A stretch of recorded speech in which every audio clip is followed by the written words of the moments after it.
Chicos, silencio.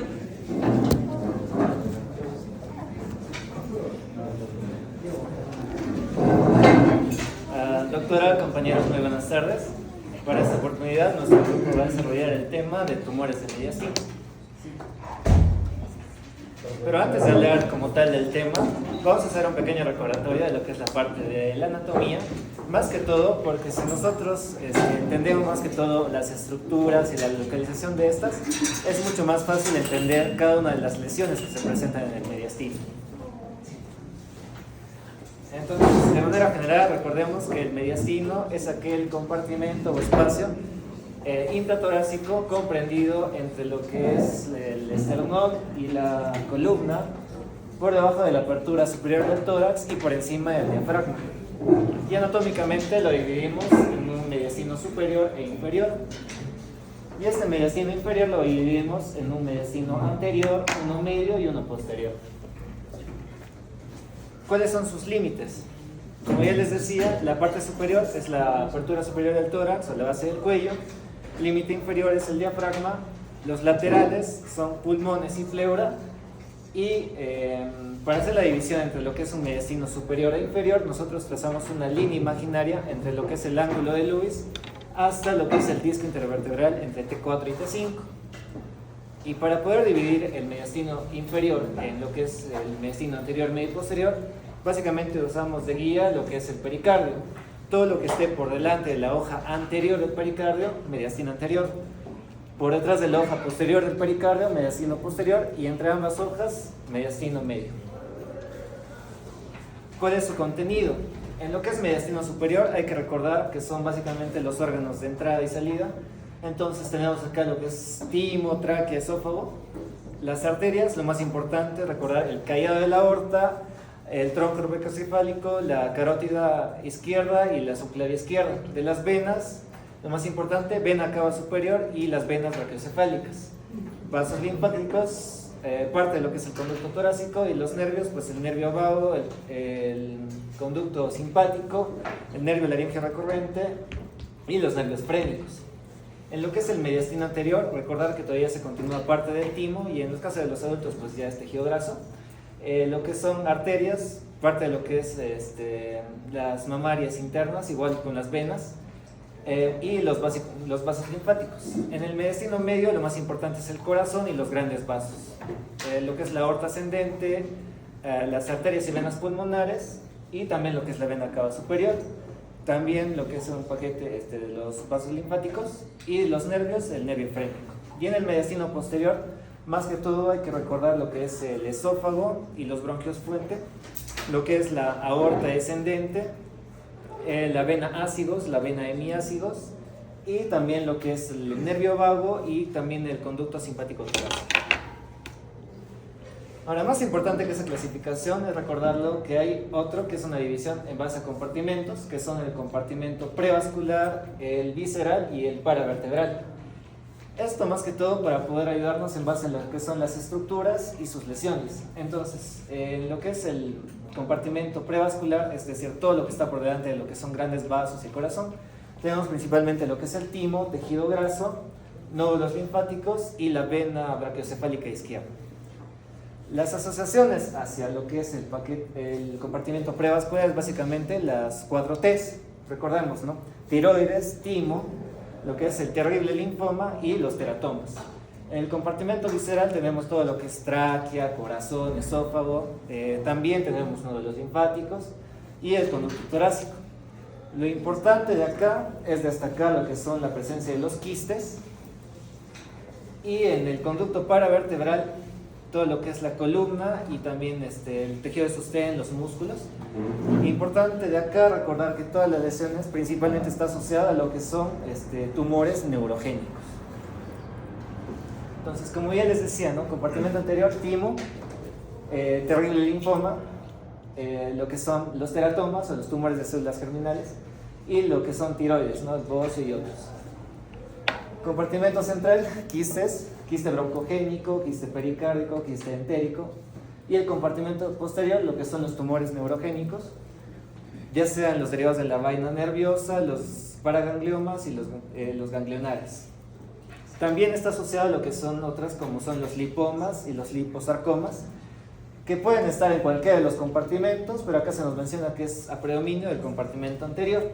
Y también está asociado a lo que son las adenopatías, que también pueden estar presentes en cualquiera de los compartimentos, pero es más que todo el compartimento medio, en el cual hay la presencia de lo que son las linfadenopatías no neoplásicas, sobre todo asociada a lo que son infecciones, TBC o sarcoidosis. Continuando con la exposición, vamos a hablar sobre lo que serán los tumores sólidos de mediastino, propiamente dicho, luego de este repaso anatómico. Vamos a poder mencionar que los tumores más frecuentes en el mediastino, que aproximadamente va a ser el 65% de ellos, van a ser los timomas, los linfomas, vamos a poder mencionar los teratomas, los tumores derivados de lo que será la glándula tiroides y paratiroides, y también los de origen neurogénico. Y vamos a poder mencionar que estos últimos, para una mejor clasificación, vamos a poder dividirlos de acuerdo a lo que serán los compartimientos. Bueno, como ya se mencionó, ahí existen lo que serán tumores en el mediastino anterior o en lo que será el mediastino prevascular. Este último vamos a poder dividirlo en tumores que se originan de la glándula tímica, los teratomas, los tumores germinales y los tumores de origen de la glándula tiroides y paratiroides. Vamos a poder mencionar que primero, los tumores que se originan en la glándula tímica dentro del compartimiento anterior van a ser principalmente los más frecuentes con respecto a lo que será este compartimiento. Para un repaso anatómico, la glándula tímica se caracteriza ya que está constituida por linfocitos, por estroma epitelial y también por lo que serán los timocitos. ¿Para qué sirve el timo? Básicamente en los primeros años de vida contribuye con el desarrollo de lo que será el sistema inmune, sobre todo ayudando con la modulación de los linfocitos T. Sin embargo, luego de lo que será este desarrollo de los linfocitos T, este órgano se va a degenerar, va a evolucionar, hasta que quede lo que será grasa, como lo dijo anteriormente. Sin embargo, vamos a poder mencionar que en algunas personas el timo todavía queda y empieza a presentar una hiperproliferación celular. Esta hiperproliferación celular de los timocitos, puede generar que existan tumores. Y dentro de los tumores vamos a encontrar los timomas.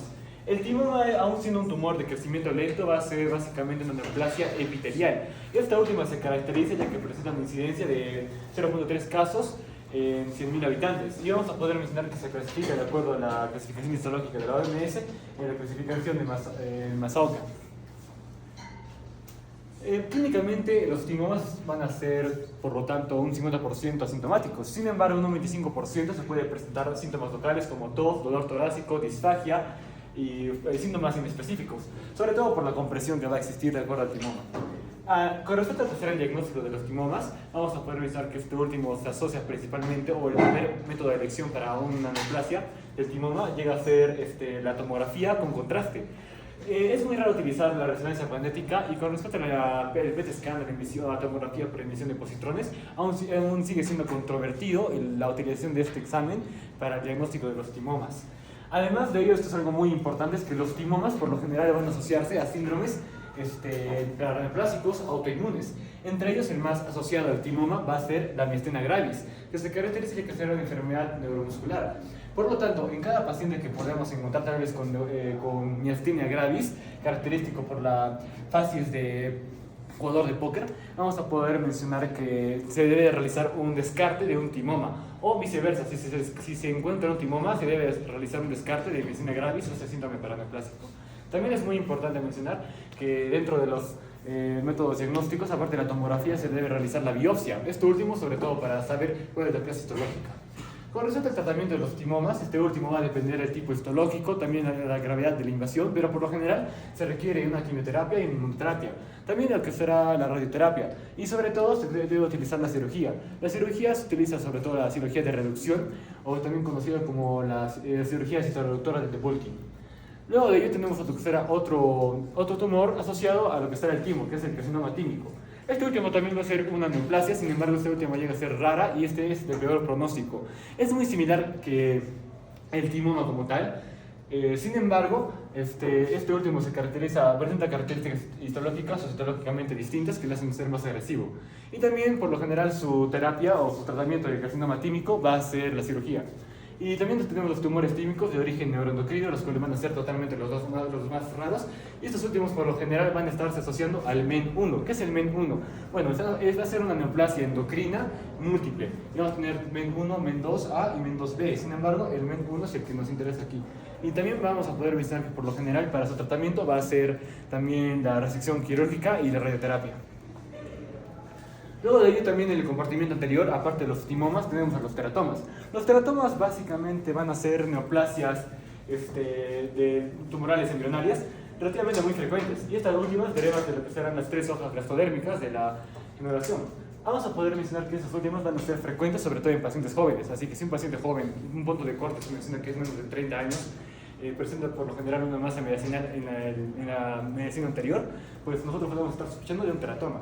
Y estos últimos son benignos, como ya lo mencioné. Sin embargo, en caso de que se detecte, se diagnostique y no se decida realizar una cirugía o se retrase como tal la cirugía, podemos generar una infección, una rotura o una degeneración hacia lo que será una maligna. El principal, lo que quiero que guarden acá de los teratomas es que su principal forma de tratamiento va a ser como tal el quirúrgico, va a tener que ser extraído. Y también tenemos los tumores germinales, que van a ser considerados primarios o secundarios. Los tumores germinales, estos últimos van a ser primarios cuando no hay lesiones gonadales o adenopatías retroperitoneales. Además, vamos a mencionar que los tumores germinales van a poder ser seminatosos o no seminatosos. Dentro de una estirpe benigna, estos últimos, los más frecuentes, van a ser los teratomas maduros en los tumores germinales, de células germinativas. Y en lo que será una estirpe maligna, vamos a poder mencionar que el seminoma maduro es el más frecuente y por lo general va a ser el sexo masculino. Luego de ello tenemos lo que serán los últimos tumores del medicina anterior, que van a ser los tumores de origen de la glándula tiroidea y paratiroides. Estos últimos asociados sobre lo que será el bocio intratorácico, que se define como el bocio, el crecimiento de la glándula tiroides, que se encuentra parcialmente o totalmente en el mediastino y puede localizarse en el mediastino anterior o mediastino posterior. Y el diagnóstico se realiza con cierta facilidad debido a las pruebas de neuroimagen, y aparte de ello también su tratamiento llega a ser variado, sobre todo va a ser la extracción quirúrgica, pero siempre se debe, aparte de realizar la tomografía, por contraste se debe realizar la biopsia para clasificarlo histológicamente. Y también vamos a poder mencionar que estos últimos pueden generar tanto una hiperfunción de la glándula tiroides o paratiroides como una disminución en la función de la glándula tiroidea. Eso con respecto al mediastino anterior. Con respecto al mediastino medio, vamos a poder mencionar que los tumores más importantes o más característicos del mediastino medio van a ser los linfomas, es decir, derivados de los ganglios linfáticos o las masas de origen vascular. Dentro de la sintomatología, esta última puede ser inexistente o más bien asintomática. Sin embargo, algo que va a afectar va a ser la compresión, causando el síndrome de vena cava superior. El síndrome de vena cava superior como tal va a estar acompañado de esclavina, irritación yugular, plétora facial, como podemos ver a continuación en las imágenes. Además de ello, vamos a también el principal método diagnóstico de lo que serán estos tumores del mediastino medio va a ser la tomografía, aunque también se puede utilizar la resonancia magnética, y siempre es importante realizar como tal la biopsia para su confirmación. Por lo general, dentro de los tumores de mediastino medio, también su tratamiento va a ser una resección quirúrgica, aunque también se va a utilizar tanto radioterapia como inmunoterapia. Y finalmente, dentro de los tumores del mediastino posterior, estos últimos se caracterizan en que los principales tumores van a ser los tumores de origen neurogénico. Y estos, por lo general, suelen citarse paravertebral o en el canal paravertebral, es decir, en el canal que se encuentra al lado de lo que será la columna vertebral, tanto derecha como izquierda, como podemos ver a continuación. Y estos últimos pueden ser, aparecen en la cadena simpática, pero también pueden aparecer en lo que serán los nervios intercostales. Y vamos a poder definirlos o clasificarlos dentro de dos grandes grupos. Los tumores de mediastino posterior que se originan en las hojas neuronas, los neurognomas y los neurofibromas. Con respecto a lo que serán los neurofibromas, se caracteriza ya que estos últimos por lo general también pueden llegar a ser subcutáneos y pueden aparecer como lesiones cutáneas elevadas en la piel. Y también vamos a poder dividirlos en aquellos que se predominan el componente ganglionar, es decir, un ganglioneuroma. Estos últimos llegan a diagnosticarse sobre todo en edad temprana y tienen una predominancia con respecto a lo que será el sexo femenino. Y estos últimos por lo general van a situarse en el hemitórax derecho. Aparte de ello, estos tumores llegan a ser bien delimitados y su principal tratamiento quirúrgico va a ser la exéresis quirúrgica, como podemos ver a continuación en las siguientes imágenes. Bien, continuando con la exposición, ahora vamos a hablar un poco más acerca del examen físico. Siguiente. Como ustedes saben, pues estamos hablando del mediastino, que no es un compartimento el cual pueda ser visible a simple vista o pueda ser inspeccionado de forma fácil. Entonces, Los datos que nos va a brindar el examen físico van a ser escasos o nulos, siendo el examen radiológico, la tomografía por contraste, la resonancia magnética y síndromes por compresión que estos pueden generar de mucha más utilidad, ¿no? Y los tumores mediastínicos voluminosos pueden exteriorizarse en forma de prominencias, ¿no? Las cuales nosotros podemos visualizar. Por ejemplo, como nos hablaba, en el síndrome de vena cava superior vamos a ver al paciente justamente con esclavina, tal vez ingurgitación yugular, entonces justamente se va a exteriorizar ello, ¿no? O también incluso los higromas en los infantes o los bocios, ¿no? Que son cosas que nosotros podemos ver a simple vista. Ahora, en cuanto a la inspección, vamos a hablar un poco de la IPA, ¿no? En la inspección, pues podemos ver la modificación de tegumentos, que justamente se da por estas masas, los abovedamientos localizados, que pueden verse como un pectus carinatum o el pecho en quilla, justamente también por el empuje que generan las masas, y pues las pulsaciones anormales, por ejemplo, en el caso de los aneurismas, que nosotros podemos ver claramente cómo hay pulsaciones en el cuello o incluso en el tórax. Ahora, por ejemplo, cuando hablamos nosotros de la compresión de la vena cava superior, vamos a ver que es característico el edema, la ingurgitación venosa y la circulación colateral, porque justamente esta vena recoge la sangre de lo que es toda la cabeza y también el cuello. Entonces, justamente los signos cardinales van a ser justamente este edema, la ingurgitación propia y también la circulación colateral que se puede ver, ¿no?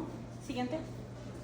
Ahora, en cuanto a la palpación, nos va a permitir justamente investigar lo que son los puntos dolorosos o las zonas dolorosas, ¿no? Que pueden ser, digamos, en el cuello o demás, ¿no?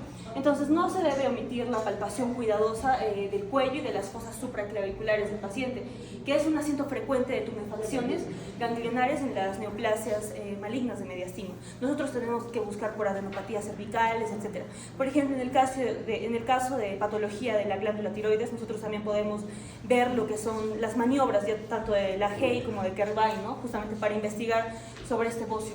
Ahora, también debe palparse lo que es la fosita supraesternal, y con esa maniobra nosotros podemos visualizar justamente, por ejemplo, enfermedades como lo son el timoma, el bocio retroesternal, pulsaciones de aneurisma, que son propias de aneurismas aórticos, o la hipertrofia propia del timo, ¿no? Siguiente. Ahora, en cuanto a la percusión, nosotros vamos a ver que, por ejemplo, puede no ser de mucha relevancia tal vez, pero podemos nosotros encontrar en caso de masas el tono mate o submate, ¿no? Justamente, por ejemplo, si nosotros evaluamos lo que es el manubrio esternal y la articulación contraesternal, vamos a ver tal vez si encontramos justamente este tono mate o submate, podemos pensar tal vez en una hiperplasia tímica, un bocio endotorácico, incluso también es una aneurisma de aorta.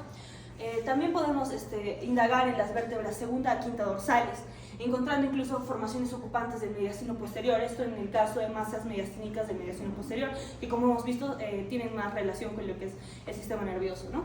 Ahora, en cuanto a la auscultación, vamos a ver que puede haber tanto la compresión como la obstrucción de la tráquea, bronquios o del pulmón.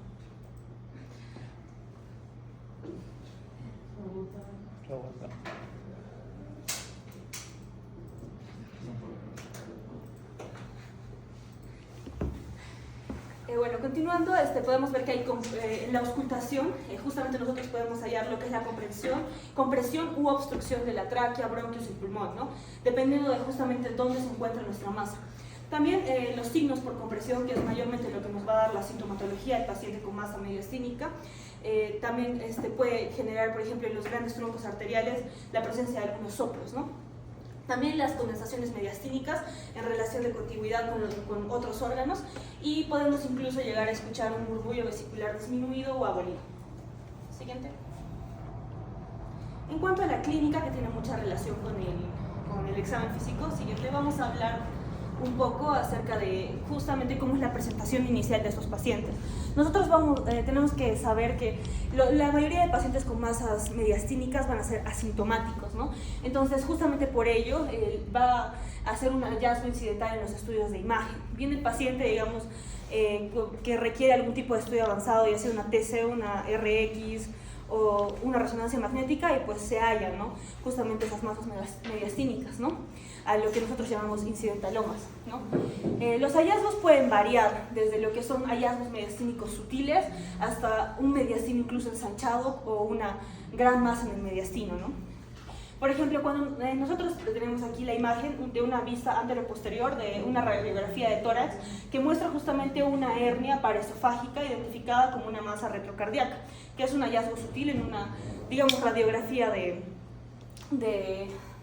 que puede haberse pedido del paciente por otra razón, ¿no? En cuanto al mediastino, se ha echado una gran masa en el mediastino.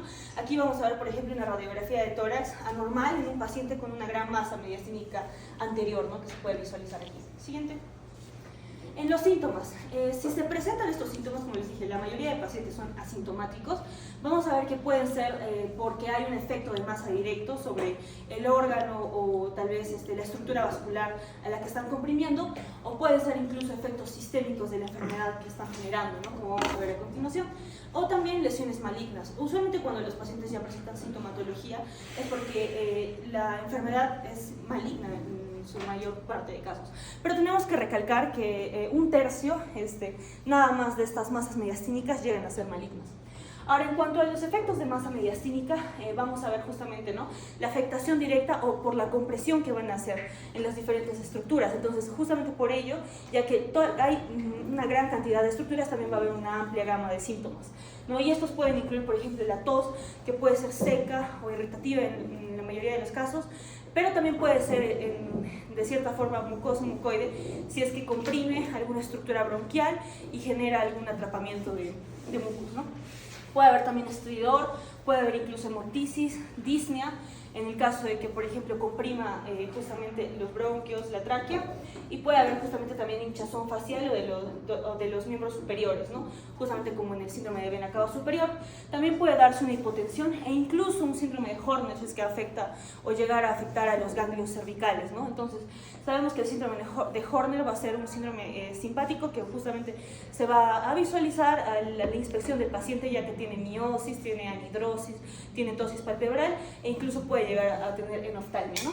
Ahora, en cuanto a los efectos sistémicos, vamos a ver que los síntomas sistémicos van a presentarse como fiebre, sudores nocturnos y pérdida de peso, lo cual va a ser muy característico, por ejemplo, en los linfomas, ¿no? Y también pueden presentarse algunos síndromes paraneoplásicos como la miastenia gravis en el caso de los timomas. Los timomas mayormente van a generar lo que son los síndromes paraneoplásicos, que van a generar a su vez algunas alteraciones hormonales que se pueden ver como ginecomastia, incluso puede haber un tipo de hipercalcemia en los pacientes, ¿no? Buenas tardes, doctora, muy buenas tardes, compañeros. Para finalizar esta exposición voy a exponer el diagnóstico clínico presuntivo sobre los tumores del mediastino. ¿Cómo generamos este diagnóstico clínico presuntivo? Número 1, la evaluación inicial del médico. Más que todo tenemos que estar basándonos en la historia clínica del paciente y la exploración física. Como ya hemos visto, más que todo puede haber masas mediastínicas y los síntomas, ¿no? Los efectos de masa mediastínica, los efectos sistémicos. Podemos ayudarnos con los estudios laboratoriales y los estudios de imagen que vamos a hablar más adelante. Más que todo en la historia clínica y exploración física tenemos que basarnos en la edad y el sexo del paciente, ya que nos ayudan a generar diagnósticos diferenciales. Cuanto más edad, más probabilidad de que sea maligno. Si revisamos más que todo los síntomas, como acaba de exponer mi compañera, va a tener más que todo síntomas de masa mediastínica, tos, disnea, hemoptisis, etc. Y síntomas sistémicos, los cuales, dependiendo del crecimiento, si puede ser rápido o lento, podemos descartar y basarnos en algunas patologías. Por ejemplo, si es de crecimiento lento, podemos pensar en un timoma, ¿no? Y si es de expansión rápida, podemos pensar en un linfoma. Tenemos que recordar algo más importante como una recomendación, es que a pesar de que las masas mediastínicas están aquí en el tórax superior, tenemos que evaluar todo el paciente, porque puede más que todo ser una metástasis de un tumor extramediastínico. Los estudios laboratoriales.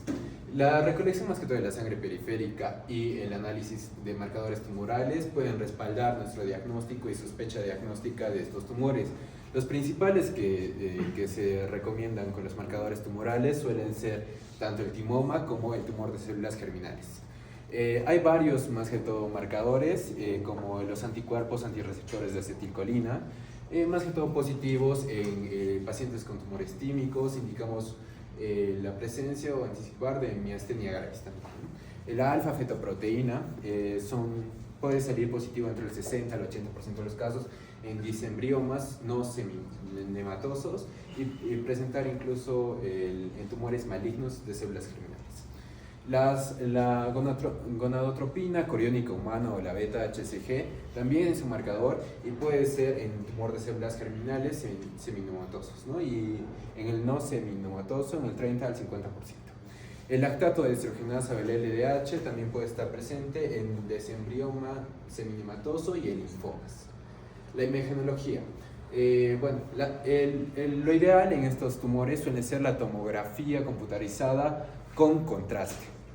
A pesar de que al inicio la sospecha clínica se suele estar dando más que todo con la radiografía, se suele estar confirmando con la tomografía con contraste. ¿Y por qué utilizamos la tomografía con contraste? Porque más que todo nos ayuda a ver la ubicación, el tamaño, la relación con otras estructuras, las características tesulares y la presencia de grasa, líquido y calcificación de la tumoración.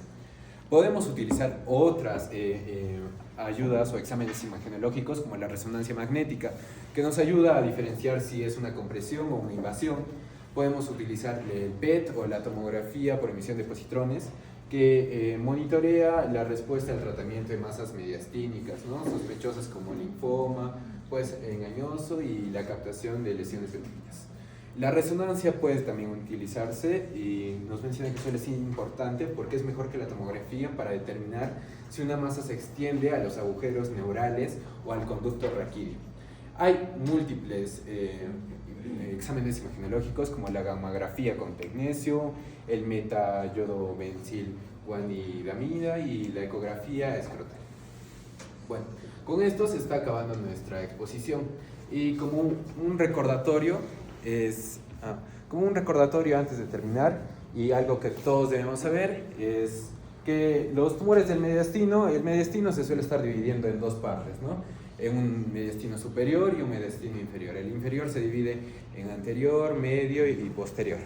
El mediastino anterior suele estar más que todo dado, o al menos que lo más importante suelen ser las 4 T's que mencionó mi compañero: el timo, el tiroides, el terrible linfoma y el teratoma. El mediastino medio, más que todo, lo importante del mediastino es el mediastino posterior porque está relacionado con los tumores neurogénicos. El tumor del timo es el más frecuente, seguido por el tumor de neurogénico, ¿no? Y una clasificación más que todo de los tumores son los prevasculares, los paravertebrales y los viscerales, ¿no? Los paravertebrales relacionados con los neurogénicos y los prevasculares, que son delante de los vasos, con el timo, ¿no? Y bueno, como los viscerales, como dice su nombre, el corazón, el esófago y las vísceras. Bueno, con esto que nosotros conocemos como el caso clínico, vamos a poder mencionar que este último va a tener el título de un carcinoide timo atípico en un paciente de 9 años de edad. Este es un reporte de casos. Vamos a poder mencionar que este último, los datos generales de nuestro paciente, es un paciente varón de 39 años de edad, el cual procede de La Libertad, Perú, y sin comorbilidades en antecedentes patológicos ni tampoco familiares. La presentación clínica de nuestro paciente refiere a un presentador como tal un tiempo de enfermedad de aproximadamente unos 3 meses con un dolor en la región dorsal a predominio de lo que serán las bases pulmonares, y este último va a ser de intensidad leve de tipo punzante y también presenta una coloración acenótica en lo que viene siendo en sí facial, también en los dedos de las manos, y un edema en esclavina, un edema también en el nivel del cuello, un edema en los miembros superiores y también una ingurgitación yugular. Al momento de realizar el examen físico como tal, presenta telangiectasias en el tórax anterosuperior, también una circulación colateral, una disminución del murmullo vesicular en bases pulmonares izquierdas, y todo ello apunta a un diagnóstico presuntivo de un tumor mediastinal. Este último, sobre todo, descarte de linfoma o tumor de células germinales. Sobre todo un descarte de linfoma, ya que conocemos o sabemos, por lo general los linfomas generan síntomas de compresión. Estos últimos síntomas de compresión van a generar como tal el síndrome de vena cava superior, que ya fue explicado por mi compañero con antelación. Y luego de ello vamos a poder mencionar que se realizó como tal una radiografía de tórax, en el cual se evidenció una lesión radiopática con dimensiones con bordes definidos, y además Para ello también se realizó una tomografía axial computarizada para un mejor descarte, un mejor diagnóstico. En ella se encontró una masa de 10 por 8 por 10 centímetros cúbicos, la cual se caracterizó ya que esta es una masa mediastinal anterior-superior de los tejidos blandos y que va a estar infiltrando como tal la vena cava. Y este último también se asoció a un derrame pleural bilateral y además un leve derrame pericárdico, como se puede ver a continuación. Y el derrame pleural bilateral va a ser a predominio del lado izquierdo. Con respecto a lo que será el tratamiento, considerando la urgencia del cuadro clínico, al paciente se le inició una radioterapia, una inmunoterapia. Y además también se realizó una biopsia, sobre todo para confirmar el diagnóstico histológico. Y además de ello también mostró un cuadro citomorfológico que favorece a lo que nosotros conocemos como carcinoma tímico, el cual, como ya lo mencioné antes, este último es muy agresivo y además de ello también es característico de medicina anterior. Luego de ello tenemos que se le trató con 4 cursos de quimioterapia y el paciente refirió como tal una mejoría. Además de ello niega tos, dolor, fiebre u otros síntomas o los síntomas B asociados a un tumor. En el examen físico se encontró un buen pasaje de los murmullos vesicular en ambos campos pulmonares. Además no hubo resultados positivos en el hemograma ni en la bioquímica. También la tomografía resultó como tal o demostró una reducción de la masa o del tumor, lo que nosotros ya conocíamos, y además de ello también se considera como tal una respuesta parcial al tratamiento.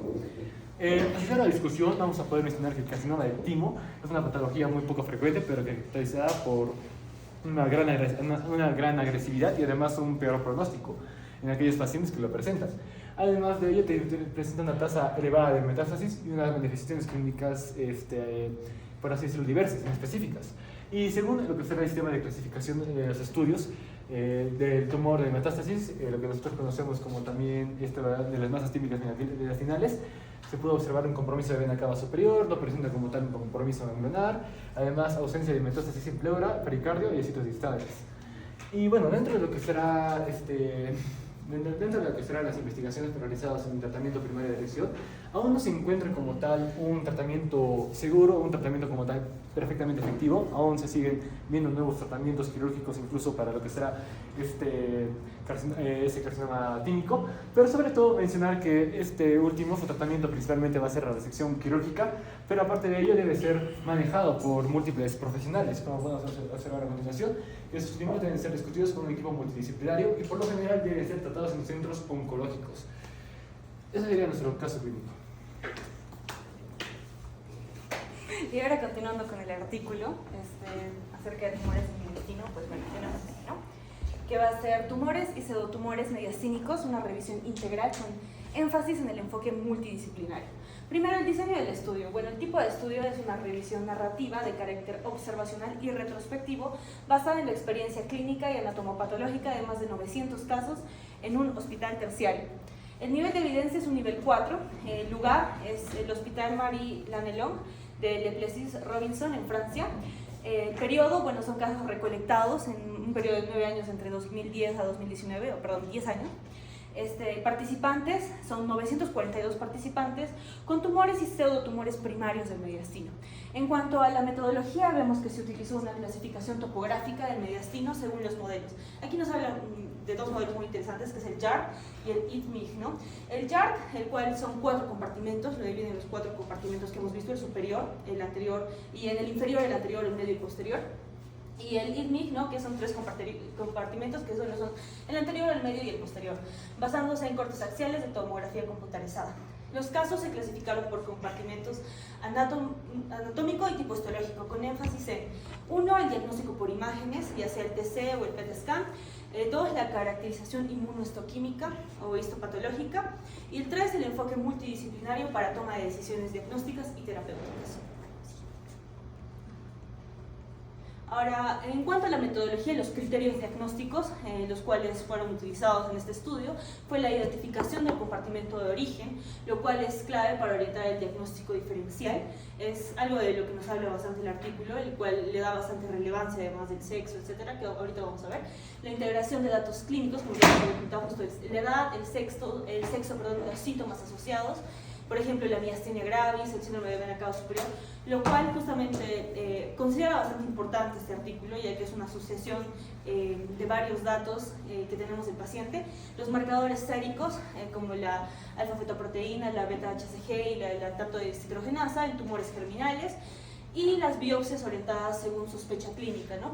La mediastinoscopía, la biopsia guiada por tomografía, la resección quirúrgica directa en lesiones con imagen patognomónica, ¿no? También en cuanto a las biopsias, el artículo también nos menciona que no todos los tumores o masas mediastínicas requieren una biopsia. Muchas veces nosotros debemos guiarnos muchas veces por las imágenes, ¿no? Hay algunos patrones patognomónicos que podemos hallar y pues ya podemos atribuir la enfermedad.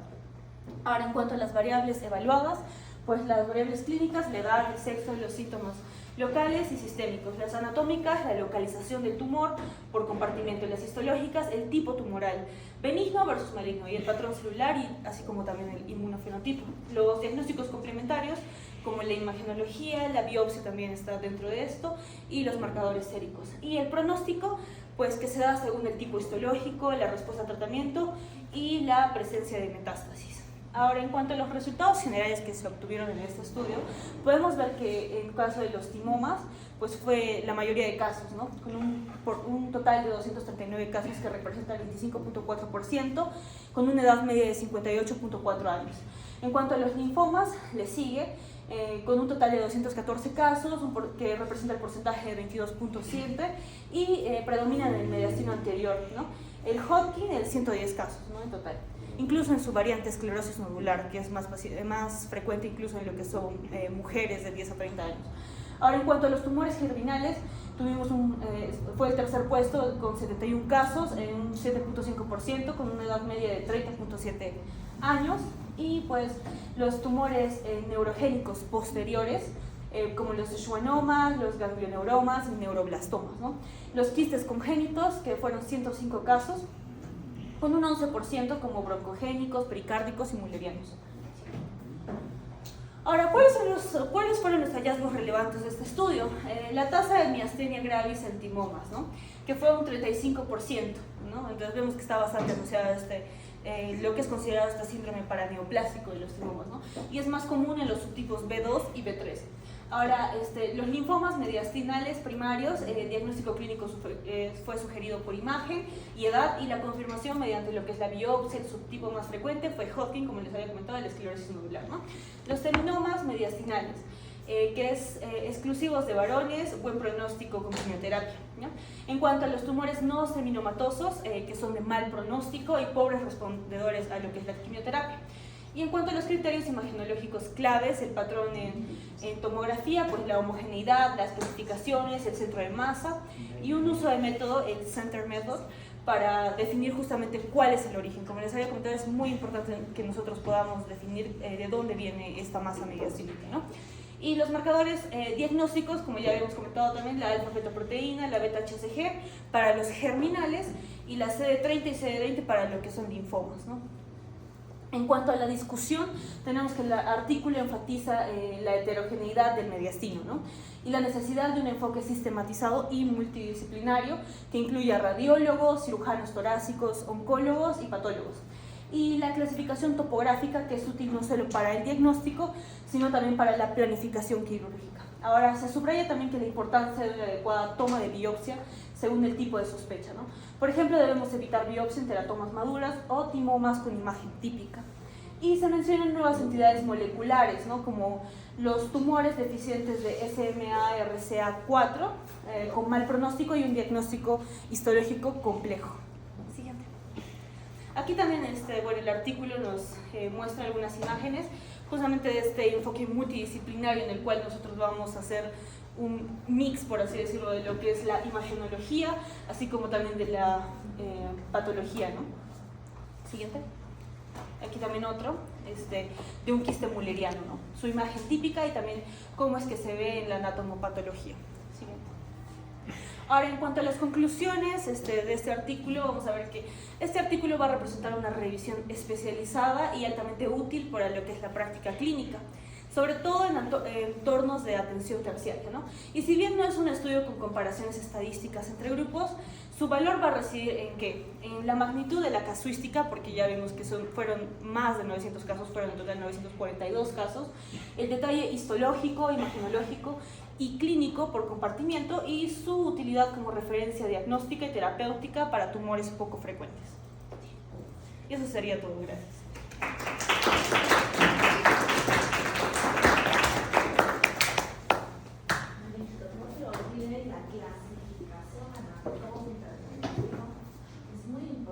Porque en base a eso, ya un estudio tomográfico con contraste, yo puedo hacer la presunción clínica. Segundo, que los marcadores en medicina son importantes. Recuerden que los tumores de medicina son los más frecuentes, tienen que valorarse los marcadores tumorales. Es muy importante, ¿no? Consideración de la proteína, la beta-HCG, la HDL y la biopsia, ¿no? Imagenológicamente no existe un patrón normal como tal, pero por localización podríamos ver, ¿no? Podríamos ver, pero entre un timoma y un linfoma a veces es difícil poder hacer la diferenciación, ¿no? Porque no siempre el paciente cursa pues, con el síndrome de miastenia. Han visto de forma más o menos el 38% de los pacientes que tenían timomas tenían miastenia, y el otro se comporta como una masa de mediación entera, ¿no? Por eso es importante siempre tener la pieza patológica y hoy por hoy para poder darles los ejemplos, ¿no? A diferencia de los otros tumores, los tumores de mediastino se basan fundamentalmente en la localización y la mayoría de ellos son quirúrgicos, ¿no? Entonces, no tienden a... El linfoma, saben que responde muy bien, es uno de los pocos tumores que responde al 100% de la quimioterapia, excepto el linfoma maligno de alta complicación. Entonces hay un tipo de linfoma que a pesar de que le damos quimioterapia en evolución mala y el paciente igual fallece, ¿no? Hay un tipo de linfoma que es de alta malignidad, ¿no? En cambio, la mayoría de linfomas en general tienen buena conducta con la quimioterapia. Bien chicos, 2 minutos descansamos para...